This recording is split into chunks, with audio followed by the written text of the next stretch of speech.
week, the final battle. This week, the battle has finally ended, and we're moving on to another Stern Rater. And the Blue Nitro's goal has been revealed, and the Rampaging Beast has been unleashed. A lot of hype this week in Toriko.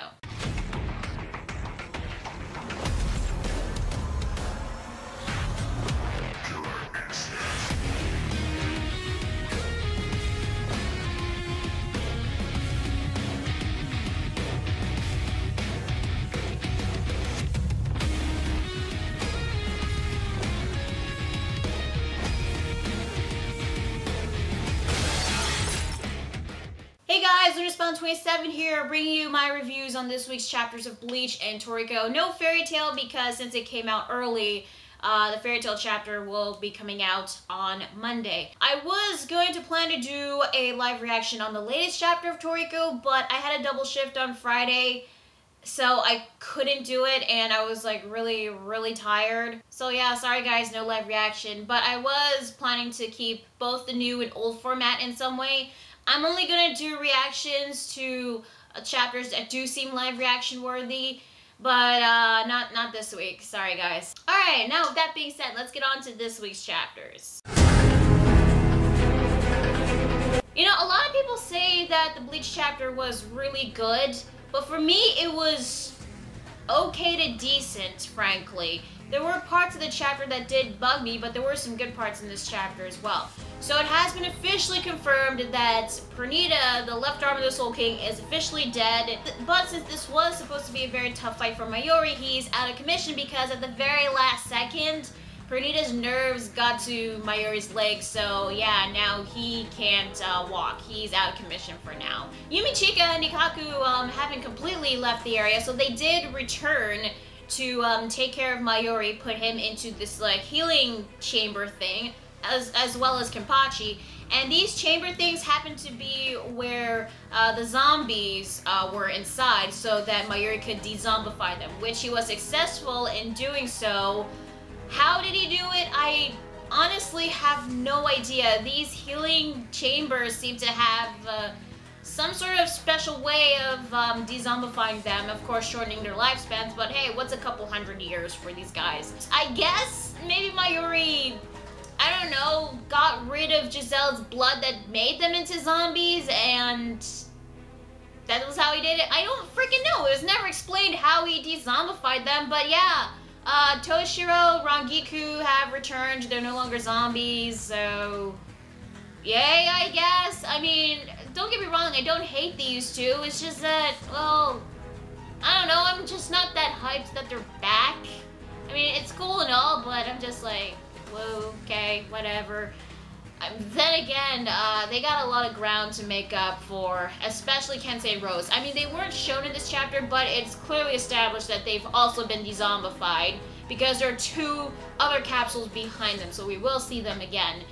Although, funny thing is, Toshiro's still in his Quincy outfit, so I don't know if he's gonna change back into his old Shinigami robes or something, I'm not sure. But he does thank Mayuri before he leaves, so I wonder how long it's gonna take until Toshiro gets owned again.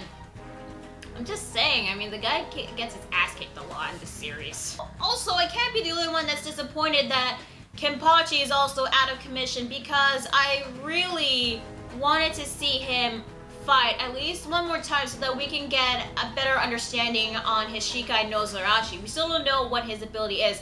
And by the way, why are people saying that Kenpachi has Bankai? He just learned the name of his Zanpakuto. He just obtained Shikai. It's too soon for him to get Bankai. I'm not expecting all the characters to have Bankais. I mean, there were comments saying that Nemu will awaken her Bankai and use it against Pernita. Okay, she doesn't even have Shikai, let alone a Zanpakuto. And if she did have a Zanpakuto, she could have used it during that fight, but she didn't. So she doesn't have a Zanpakuto. So yeah, as awesome as it would be, I don't think Kenpachi has Bankai.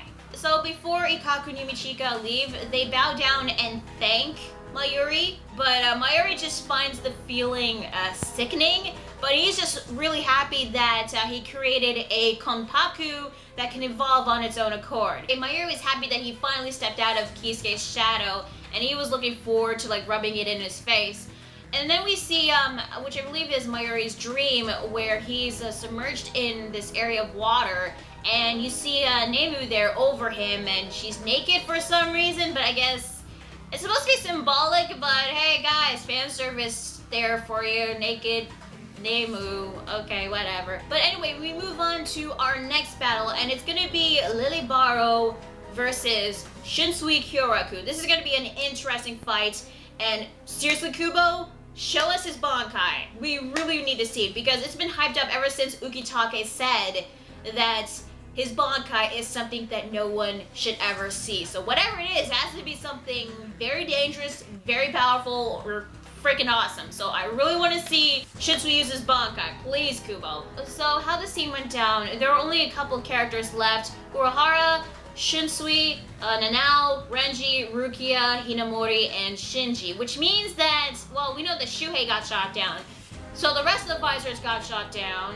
So did Isane, and maybe Soifan and Omaida, and Kyone and what's his name from Squad 13, they got shot down too. So if that's true, then that freaking sucks. But they couldn't let this go on any further, so Shunsui decides to use himself as a scapegoat so that they can find out where the hell Lille Barro is. It seemed like Shunsui did get shot down by Lille Barro, but he shows up right behind him all of a sudden in the next scene.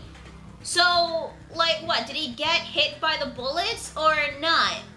Or did he really dodge it? Or maybe this is one of those, like, Gigai doll things that Urahara made or something. I'm not sure, but I don't know, like, is anyone gonna question that at all? Like, really? In the scene where Shunsui shows up behind Lille Barro, in the manga stream translation, he was singing Rockabye Baby, but that's actually a translation error on manga stream. In the manga Panda translation, he was saying Daruma-san ga koronda, which is a Japanese game which is equivalent to Red Light, Green Light, which actually makes more sense than Rockabye Baby, since we all know that Shunsui's Zanpakuto revolves around game. And Shunsui did manage to slice off the barrel of the gun, but I think Lille Barro can still use his gun. I'm not sure, but I think he can still use it.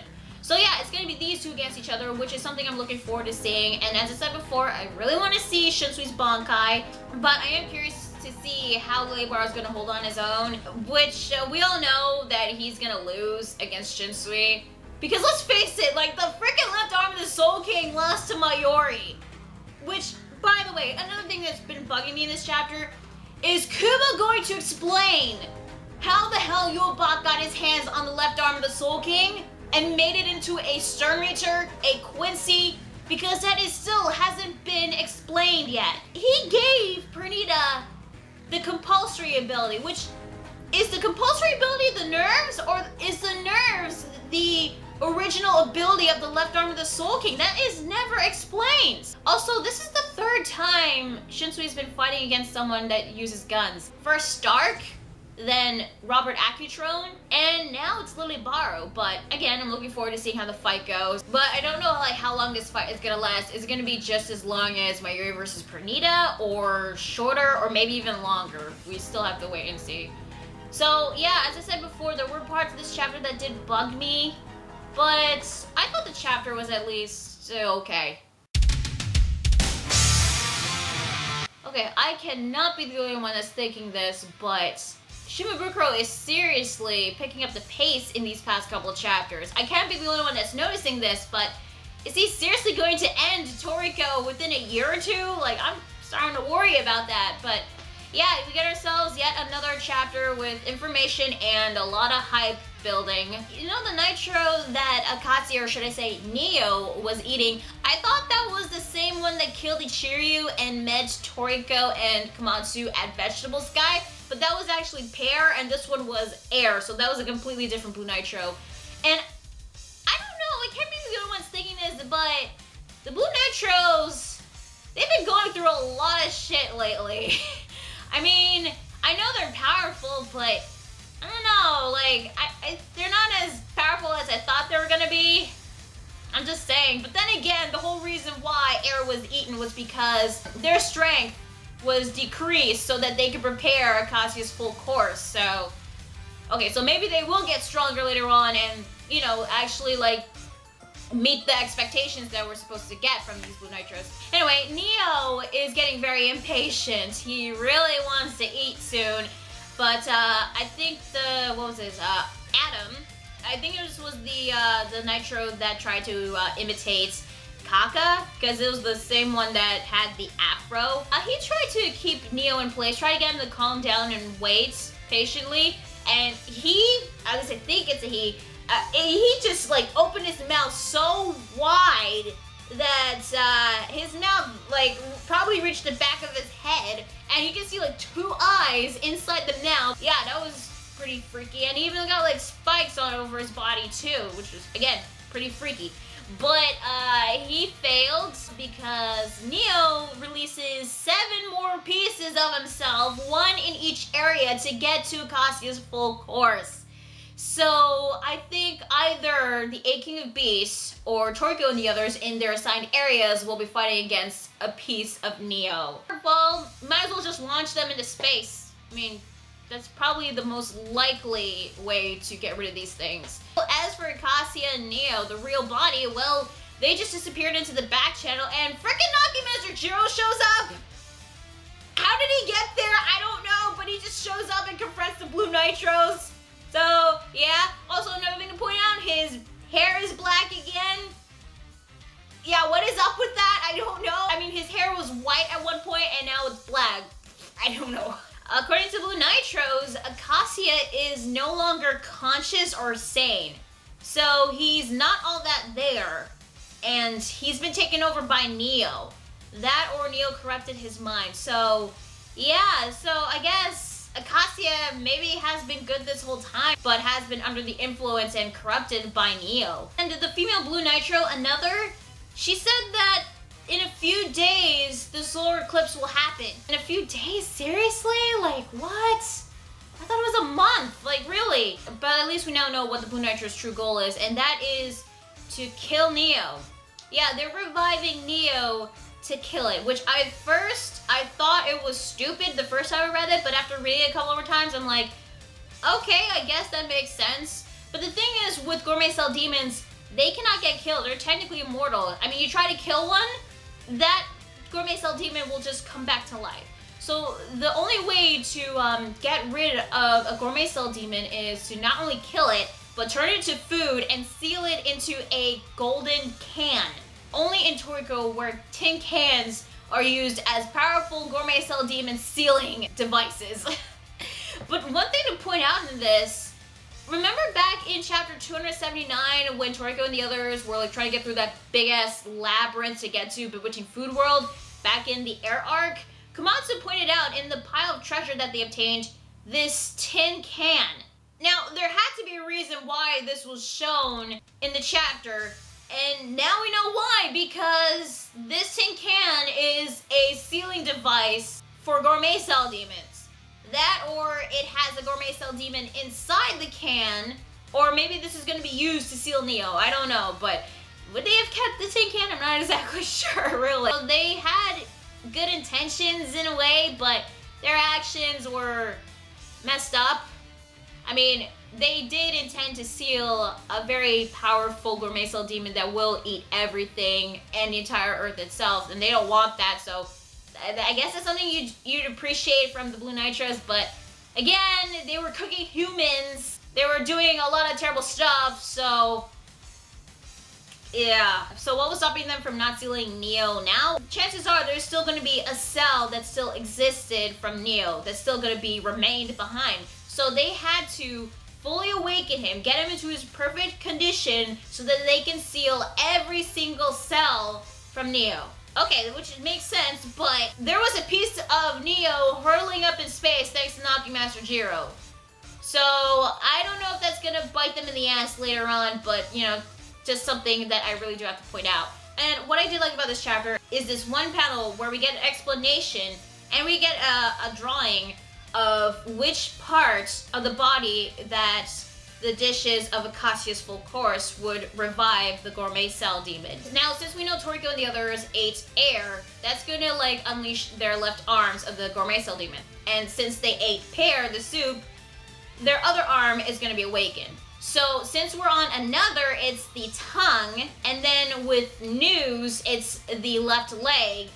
Earth is the right leg. Adam is the torso and head.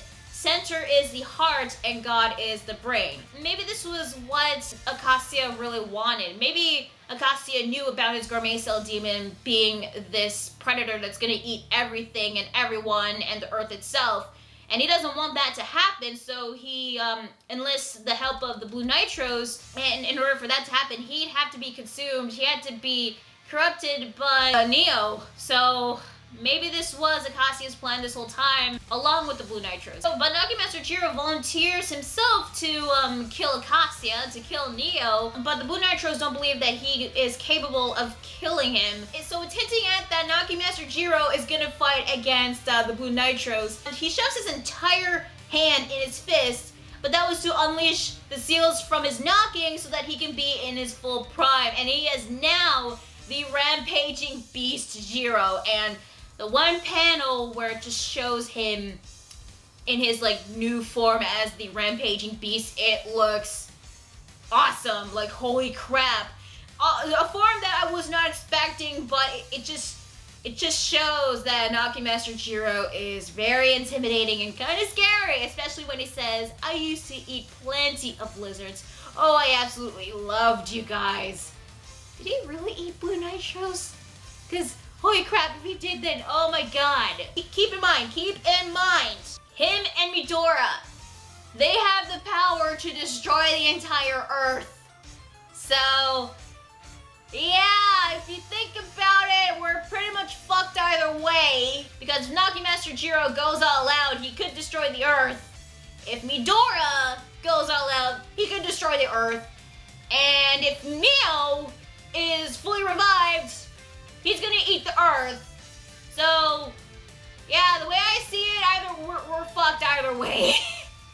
And then the chapter ends with one of Neo's pieces landing in Area 7, and it's hinting at that Monkey King Bambina is gonna fight this thing.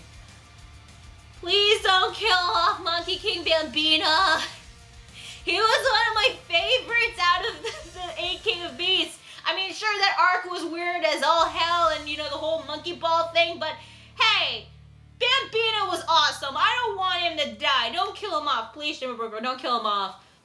Or maybe it's going to be Terry, Quinn, and Kiss going to fight this thing. And, you know, now that I think about it, that piece that the fake Kaka showed them, that was probably Neo, a piece of Neo that got them shaking. So, I don't know, like, are Terry, Quinn, and Kiss ready to take on this thing? I'm not exactly sure, but maybe it's going to be Bambina that's going to fight this thing. I just don't want him to die. I don't want him to get eaten. I don't know, we'll just have to wait and see next week. But yeah, this chapter, again, I thought it was a good chapter. There's been a lot of hype building as of late, and I swear to God, Shimabukuro is really picking up the pace. I mean, it used to be a month until, like, you know, the Earth is gonna be fully ripened. Now it's just a couple days. Like, how much time has seriously passed?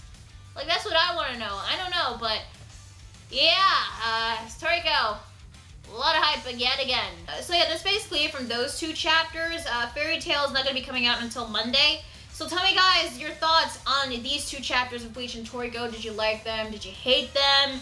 Let me know what you think about them in the comments below. Like the video if you like it, and subscribe to more videos, and be sure to check out my Facebook fan page and Google+. So yeah, that was what happened this week in Bleach and Toriko. I'm LordSpout27, and I'll see you guys later. Bye.